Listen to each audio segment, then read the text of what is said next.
Hello everyone, thanks for tuning in to today's Fun and Fire video. Going to have a look at the weather for the next 10 to 14 days for today's Fun video. Day 10 will take us to the 23rd of October, and we'll be able to extend out beyond that with the extra GFS and ECM ensembles later on to around a couple of weeks. We'll have a look at 732 at the end of the video for the next 4 weeks, and that will get us into the first half of November. I'll get on that for you in a moment. Just to say that the first video today was our 6am upload, and we'll also release European Outlook, so check out those two videos if you'd like to do that. We did a live stream last night, lovely live stream.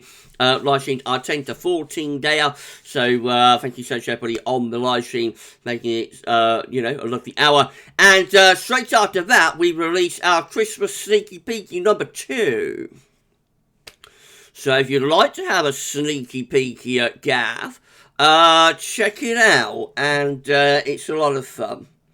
Thank you so much, everybody. I hope you're having a lovely Thursday. Right, let's do this. I'm going to start off in the tropical Atlantic. We have got tropical storm Carl and a disturbance area.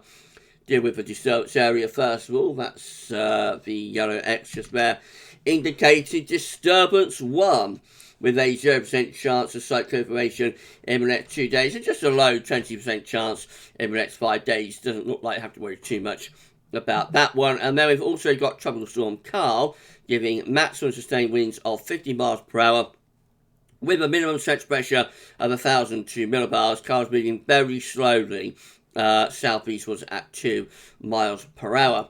Taking on Carl and going here, we can see that this tropical storm is eventually, by the weekend, going to get to Mexico as a tropical storm. And as it moves inland into Mexico, it will go post-tropical. But will bring copious amounts of rain and very strong winds, of course, to Mexico there. Coming back to home, the central temperature has updated. The CT is currently standing at 12.2. Which is 1.7 degrees above average, continuing its gradual decline. That's provisional to the 12. I think that's going to go under 12 degrees. It will go into the 11s by the beginning of next week. But then we'll probably tick up again through next week, and we'll probably go back into the 12s again, because we are going to get some warmer weather coming up next week. As you can see here on the GFS upper air temperature and precipitation ensembles for London. So these are the GFS upper air temperature and precipitation ensembles for London. The red line is a 30-year upper air temperature average for London. We're about average at the moment, a little bit on the cool side maybe through to weekend.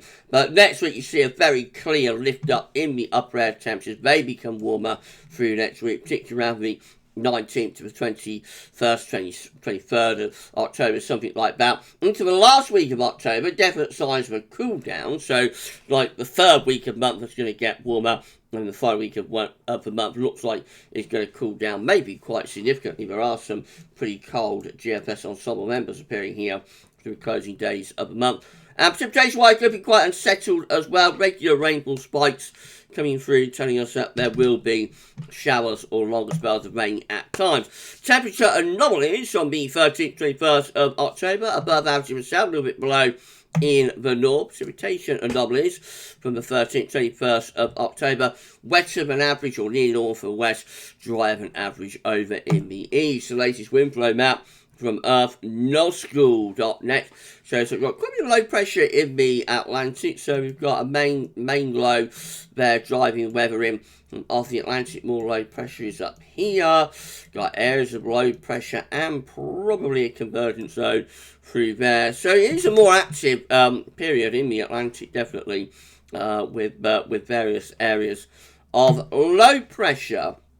Right, this is the UK Met Euro run for midnight on Sunday. Low pressure is in control, bringing showers, longer spells of rain over the weekend. Into the open of next week, high pressure begins to build out to our northwest. We put in a cooler northwesterly wind, and that high pressure drifts in through the country during the middle part of the week, eventually slipping eastwards by Thursday and drawing up some much warmer winds from the south. We're going to have this cut-off low out in the Atlantic and a ridge somewhere to the east. It's a very similar pattern to what we had back in the summer, actually, but brought us all of those heat spikes and, very, very hot temperatures during regularly during July and August. It's kind of that pattern trying to come back, but I think it'll be short-lived. I don't think that we're going to sustain. I don't think it'll be able to last more than a few days with so much activity in the Atlantic and also higher pressure trying to build within northern latitudes. I think this attempt of the weather to get back to the summer pattern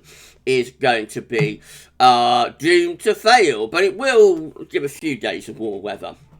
Icon! Looks like that. So, low pressure again dominating weather on Sunday and into next week as well. Plenty of low pressure. And high pressure takes over through the middle part of the week. Again, we've got high pressure sitting to our north and east, low pressure out to our west and southwest. We draw up these warm southerly southeast winds, which have the upper air temperatures lifting up through the western side of Europe. That's how we get to the end of the icon run. By then, seismic ridge is beginning to break down, and I suspect what happens from here is that this area of low pressure comes in and combined with high pressure near Greenland will turn things cooler and more unsettled into the last week of the month.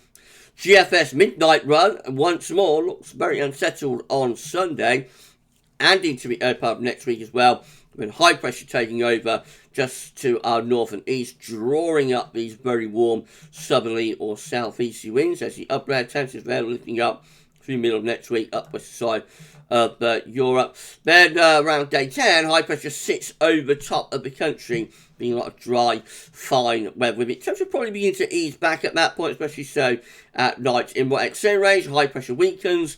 Low pressure comes diving in from the northwest. That turns us colder and more unsettled. We get a mid-Atlantic ridge developing in the Atlantic, moving up towards Greenland.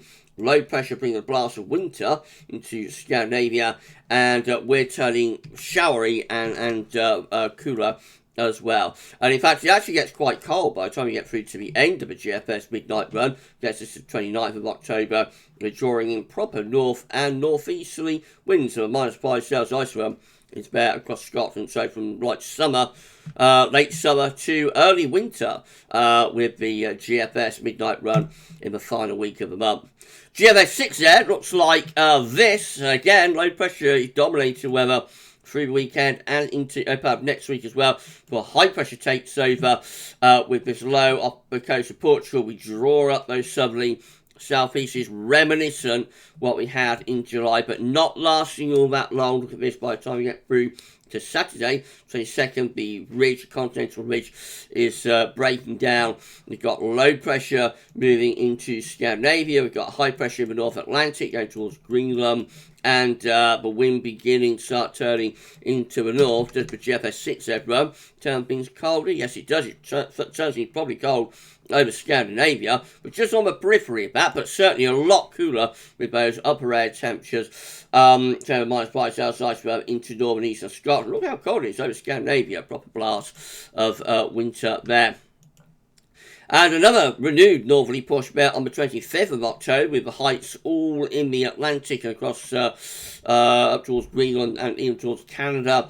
Low pressure sinking through Scandinavia, and again pulling in those cold northerly winds. Look at the upper air temperature, -5 Celsius, making it to northern England with those northerlies. High pressure comes back in over the country for months, and that's a cold ridge though, and will produce some really quite sharp overnight frost. Eventually we do finish up milder by the 29th of October.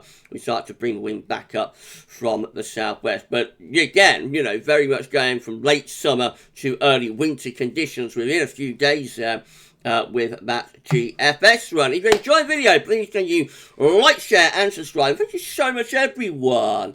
But then GM looks like this. Again, very unsettled up the weekend and into the early part of next week. Then high pressure builds over to the north and east of the country. We draw up these warm southerly and southeasterly winds. Looking at the upper air temperatures on Thursday, the 20th of October, and looking properly warm. Plus 15 Celsius iceberg into northern parts of France.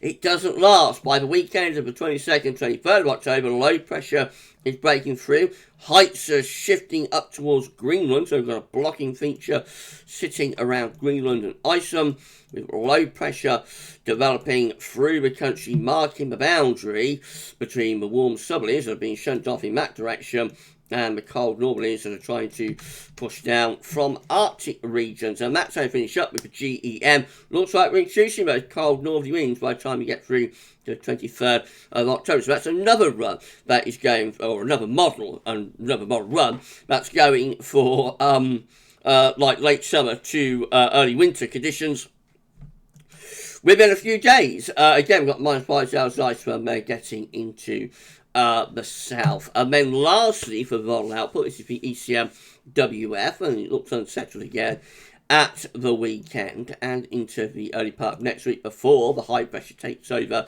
to our north and east. We draw up those warm southerly winds. I think that could get the temperature into the low 20s, you know, through the middle part of next week in the east, depending on sunshine. Of course, how much sunshine there is will make a big difference. If there's a lot of cloud with this, then that will limit the temperature potential. But potentially, we might get the temperature to around 21, 22 in the east and the southeast through the middle part of next week, with upper air temperatures as warm as that.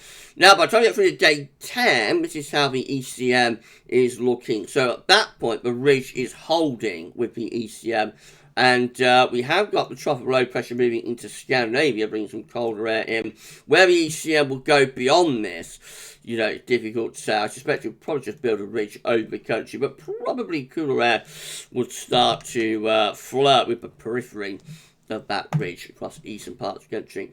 This is a precipitation forecast based on that ECM run from weathervids.com. Plenty of showers and longer spells of rain coming and going over the next few days. There was snow for Scotland there, particularly mountainous areas, of course, on Monday. Then we go into drier weather, so it turns mostly dry really for the middle part of next week. The rain, in particular for Ireland and the far southwest of England at that point, may be turning more showery as we get towards day 10. These are the options on the table within the ECM ensembles today for day 10. Gets us to the 23rd of October. From the Icelandic Met Office, 18 members of the ECM ensembles with low pressure through the country, much more unsettled than the op there. 10 with high pressure dominating over and slightly to the west of the country, checking mostly dry. 9 with low pressure just to our east, the mid-Atlantic ridge. That's going to be cool and also very unsettled. 7 with high pressure in the Atlantic up to Greenland. Low pressure is over Scandinavia. We're just on the periphery. Cold northern winds about. And another 7, including the operational run, with low pressure moving into Scandinavia. We're more or less still dominated by high pressure, but it looks like heights are pulling out to our west. And then in 2 weeks' time, I'm so sorry, everyone, which gets us to 28th of October. Now, these are the options. 18 members of the ECM ensembles with low pressure over to the west of the country, unsettled, but probably quite mild, bringing up wind from the southwest. 17 with low pressure through the country and Scandinavia, with high pressure in the Atlantic, that can be unsettled. I'm potentially living on the cool side as well. And then 16 with a mid-Atlantic ridge up to Greenland, low pressure to our east, and that's going to be bringing down quite cold northerly winds in line, I suppose, with what the GFS midnight and extended runs are doing, you know, in the latter stages of October. CMS finally, these are 500 millibars high tolerance breaking down into week periods. The first week period will take us from the 13th to the 19th of October. The coming week is unsettled, with low pressure to the north and high pressure to the south, and winter coming in from a southwesterly direction. Week 2 is going to be the 20th, 26th of October. High pressure takes over across the country, bringing lots of dry weather with it. Week 3 is going to be the 27th of October, 2nd of November, with high pressure to the south, low pressure to the north. That looks mostly dry and quite mild. And then week 4 is going to be the 3rd. It's going to be the 3rd. So the 9th of October, high pressure pulls out into the Atlantic, low pressure digging in Scandinavia. That's trying to pull some cooler winds in from the northwest. Still mostly dry boat, especially in the south and the west. And we're done. If you enjoyed the video, please do like, share, subscribe, and share about doing that. Drop a comment. Let us know what you think about all of our videos, and don't forget to tell your friends about GavsWeatherVids and ask them to subscribe too. It'd be absolutely fantastic. fantastic. You can do that. Click the bell as well. You'll be notified when we're releasing content and live streaming. And thank you so much, everyone, for doing that. I think we need to put on around 65, 70 subscribers to get ourselves to our next 100, which of course is going to be 14.6k, 40,600 subscribers. So please give us a sub. Thank you so much, everyone, for doing that. Right, just to tell you what's coming up tomorrow, 6 a.m. upload, Jeremy Friday, and a 10 to 14 day or two. Keep checking back to the channel for more. I don't know. But for this one, that's all for now. Enjoy the rest of your Thursday afternoon. And don't forget to check out Sneaky Pinky #2 for Christmas. It's a lot of fun. I'll see you tomorrow for today's video. That's all for now. And thanks for watching.